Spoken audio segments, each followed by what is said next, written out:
Stress. So many of us right now are struggling, aren't we? Comes on mental anguish, exhaustion, just trying to do everything. And sometimes it's just life in general. It's just you look around, stress, it causes tension. It like grips us like this. It's like constriction, and it can really hold us back. It really can. So today's video really is about how Reiki can help. You know, before we go any further, I want to say this isn't necessarily a cure-all before you suddenly think, oh, Gary's going to give us a magic bullet. No, although if I could do that, I would be earning thousands and thousands. No, it's not about that. It's really about tools that we can use to help offset that, and of course, this is primarily aimed at Reiki practitioners or people that are thinking about going to have some Reiki for themselves. But I'm also pretty sure that even if you're not attuned to Reiki, you can still use some of these like ideas I'm going to come up with today. I have my funky little bit of paper. This is my super duper note. That's it. There's no more. There's no more light books. So a lot of these are just pointers to give me in the right direction. But it's important that we go through each one of these. And I want to say that the fifth one, I think, is really got me quite excited about how we can sort of like collectively combine to help with that over a period of time. So if that's kind of got you curious, you might want to stick around and listen to what we got to say there. But that one really is geared for sure to Reiki practitioners. So if you're not a Reiki practitioner, it probably won't be quite resonate with you so much. But nevertheless, stick around. I'll try and just give you some pointers. So, enough of that. Let's get on. Let's get to it. So, greetings, everyone. We're going to come to my first point on Gazza's sort of like little tips to combat stress. And it comes to us that just because we're Reiki practitioners, don't be thinking we don't get stress, that we're sort of like impervious. Of course we do. We're just humans who happen to have access to this different technique. So the first thing I want to call out is what I call a Reiki breath. So what do I mean by that? So those who connect with Reiki, most of us, I'm sure, we connect with the energy. Energy comes down, spirals down into us, and collects in the Tanden, or if you prefer, your sacral chakra, around that region. And we kind of like build that momentum, you build the energy. So my tip is, right, as you kind of like build that energy and work through it, just kind of like stay in that space. Just keep on breathing in that Reiki energy and go a little bit further than you normally would. Keep breathing into that space. And as you keep breathing, just imagine almost like with each breath that you take, it expands a little bit more, expands a little bit more. So you start off like with maybe this tiny little piece shaped energy, and it keeps moving onto, say, the side of a pebble. Then it becomes a tennis ball. Then it becomes a football, or if you're America, a soccer ball. Then it goes out to a beach ball and to a basketball. And we keep growing and expanding that energy. Just see it pulsing. I like to think of pulsing as well. So you breathe out, you briefly contract in. Breathe out further, breathe in.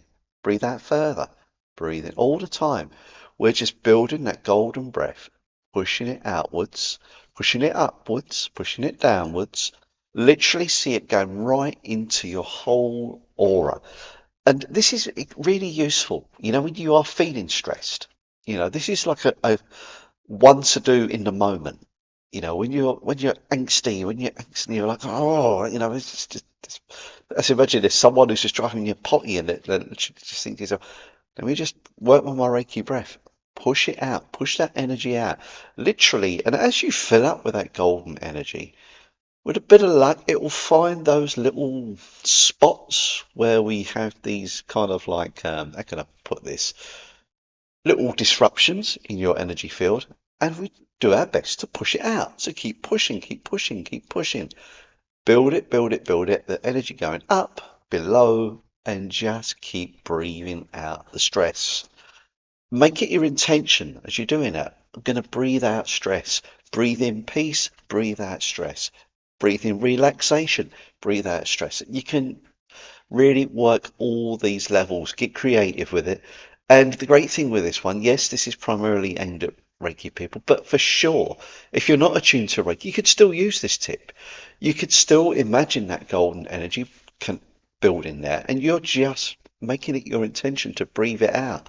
Let me know how you get on with that. If you're trying this for yourself, it is like a quick, you know, get to it. Let's bring that energy in. Let's see what we can do. Let's just by intention alone, it has the potential. I'm not saying it will, but it has the potential to just dial that down a little bit, take that number down, and I'm sure we'd all be up for that. And I'm pretty sure you would find this useful in one way. So even if you take just one takeaway from today's video, if that's one of them, job done for me.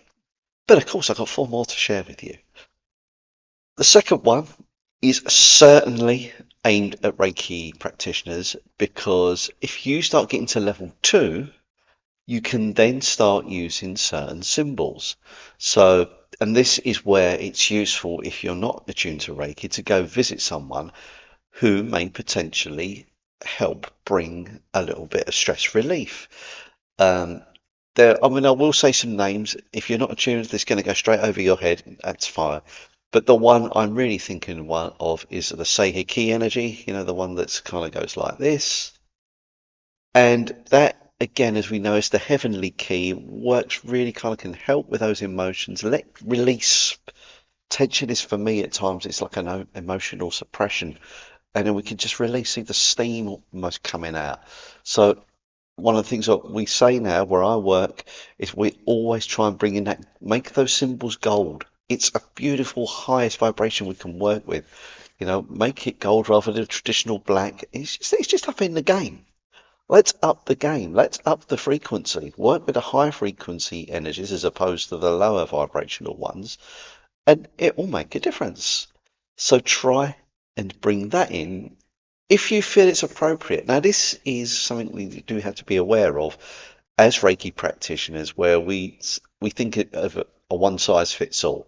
So somebody can come along and say, "Oh, it's stress, got to be Seiheki." I think it's important to have that in your awareness, but you might be doing it and suddenly you think, "Oh, it's another energy I'm going to need." I'm not going to say too many because it's just going to baffle people, but it might be a chakra ray energy that's coming. So you think, "Oh, I thought it was stress and being shown chakra ray." As we know, trust it. For whatever reason that's being shown to us, then we would work maybe for that energy, for that healing session. So this is really about coming to someone for a healing session. So those who are not attuned to Reiki, don't worry too much about the terminology, but just know these are certain energies that we can bring in to the party to, again, help with those things. And always remember, if you go to see someone and you're telling them, "Oh, I'm so stressed out," you've actually started that healing journey.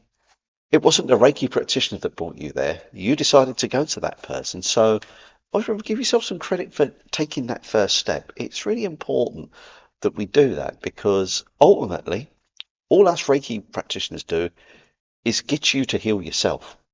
That's really what it's about. Now, some Reiki practitioner may disagree with me there, but that's how I see it. We come along to get you to activate your healing, and with our input, for want of a better word, we strive to help you with that. So it's important that we kind of work with that. But yeah, for sure, remember, Seiheki energy, the Shoko Ray energy, lovely energies to work with. And there are other ones, of course. I'm not going to, like I say, I'm not going to go into those because we spent all day talking about symbols. And people always just going to some people just going, "Oh, I'm not interested in that." That's what we got for number 2. Number 3, again, primarily for Reiki healers. But again, I do honestly feel that this could work if you're not attuned to Reiki.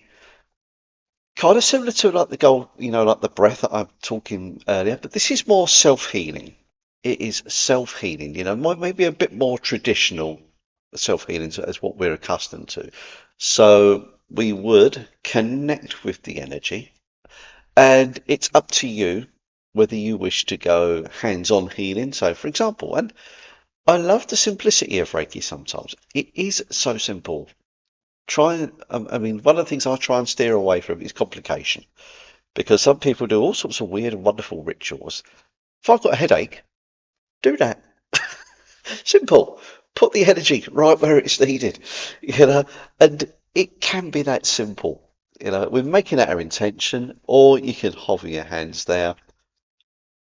And sometimes, depending on how much time you've got, it can literally just be there. I mean, I've done it myself. When I was younger, well, not that long ago, actually, a few years ago, I did karate, and my knees sometimes not so much now, touch wood, but they would give me real kind of chip. And so when I was attuned to Reiki, it'd be my knees playing me up. I'm not going to go through the whole blooming body, give myself, put my hand on my knee for a few minutes, voila, pain would normally recede.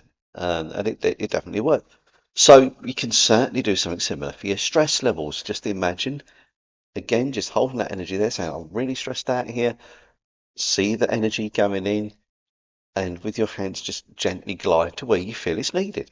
You can just work on that area if that's what you feel is right. If you got time, you can go deeper, of course you can. And don't forget your shoulders. So go like Bohemian Rhapsody, one hand on each shoulder, because that's where we hold the stress.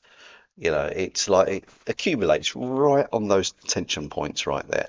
So we can just hold our shoulders and just think to ourselves, send some Reiki there, please, and go there. Now, if you're not attuned to Reiki, again, you can just, again, through intention, just say, I'd like this, and maybe give your little self a little bit of a massage there, around here, for example, just activating a little bit of pressure points going on there. But ultimately, you're just telling yourself, I want to let the stress go. Intention, I can tell you, my friends, is sort of like 9/10 of what we need. We start with our intention of lowering the stress levels, dial it down, dial it down. I just want to say again, just remind you, this isn't a cure-all. It's not a panacea that's going to sort of be a magic bullet, but I'm pretty sure we can turn the intensity down. And if we work on enough, we could certainly go further with that. And obviously, you can go into meditation, but that's a gimmick. That's an obvious one. So that's why I'm not really mentioning that too much today. As we go into the fourth one, it is really kind of like affirming what I did with the second one, using certain symbols. And again, this is mainly more to Reiki clients, but it could also come to Reiki practitioners. Is literally go in person, see someone, see your Reiki practitioner, book an appointment, go and sort of like talk to them about what's been going on and how you would like that person to help you, your practitioner to help you. Again, I know, forgive me if you think I was repeating what you said before, but it's important. I'm repeating this because it is important that taking those steps is part of the healing process. Why would you not want to do that? And take the time to express how you feel. Try it. I'll get that some people might think that's not really for me, but until you try it, you won't know. And this is how I see that. But for most of us, we find something deep does shift, and that's what we're really trying to do. Is getting us to literally is just shifting the energy, shift out that stuff we don't need. So go do yourself a favour, book yourself an appointment, and try. That's what I come to there. So now we come to the fifth one, and this is the one that gets me excited. And it's actually happening already, guys, which is really, really kind of got me sort of like going because I do these little Reiki Zoom meetings online. But so this fifth tip is actually to meet up in person with fellow like-minded people, join in a Reiki circle, if you like, or Reiki share, or come online into a Zoom meeting. If you want to stick with me, get in touch, or, in your own conclave, for of a better word, people that you do know. But I'll say now, there was this lovely lady who joined my little group this week who came from YouTube, and we had a cracking time. It was really nice, and I'm sure she'll be back. So this is my invitation to all you. You do have to be attuned to Reiki. That's why this is relevant to only Reiki attuned. Otherwise, it's not really going to be of benefit to you. But if you are attuned to Reiki, and you can prove it to me because I'm not just going to put on any old Tom, Dick, and Harry, you can join in with us and we'll share this magical space. We'll have a, what tends to happen is I'll have a discussion, see how everyone's getting on, and then we'll do some Reiki stuff. And we do that over time. It's so empowering and it's so joyous as we build what I call a community energy. And when we're in that space, we can say, help me with stress, please. Help me with anxiety. And this is the whole reason why I'm doing this video today, because I put a few little sort of like polls up in the community thing. All right, not many people answered because I am still a small channel, let's be honest. But one of the things people suggested was they'd like Reiki for anxiety, stress relief. Voila, I listen to you guys, we make the video on it. And this is like how I see this. So we come together in this beautiful communal space, send some healing to each other, and just sit in the energy. It's beautiful. It's really beautiful. And that's my invitation to you. If you want to be involved in that, just put Zoom me up. And what will happen is I'll direct you to a site where you can send your details. And yes, I will ask for your email because how else will I communicate with you? And then we can sort of like take the next step. So if that's what you're interested in, put Zoom me up. In fact, what you can do, there is a link already in the description about a little booklet that I have. I think it's the first one. You can just click on there, it will take you there. You can get the free booklet. It's only a little mini haiku explanation. It's only about I think it's about 1,500 words with a few little graphics. And then you can put in as you send a message, Zoom me up, Gary, and I will know that that's what you're looking to do. So do consider that. And it's beautiful because my whole purpose of doing this channel is really there's a few reasons. One is to put my thoughts on Reiki out into the YouTube, share it, make it the mainstream. It doesn't have to be woo-woo. It doesn't have to be off the wall. It really isn't. Two is to build a community spirit. And three, really, this is for my own students to have a valuable resource that they can come into and check from time to time, when those questions come up. So as I go forward, those questions will get asked, and I'll put my information on here as best I can. And what I really love is if some of my fellow Reiki practitioners and masters and teachers put their input in, because that builds a knowledge base. It's what it's all about. Anyway, that's my thoughts for today. And I'd just like to say, if you've got this far, thank you so much for getting here. And that's why I've left the Reiki Zoom bit to the end, because I know then it'll only be those who are seriously interested who will comment. A lot of the other ones will have long gone by now, which is perfectly fine. I understand that. And there is my take for today. I wish you a beautiful day, evening, afternoon, morning, or whenever you're watching this. And I'll catch you at the next one. Thank you so much, and I'll see you soon.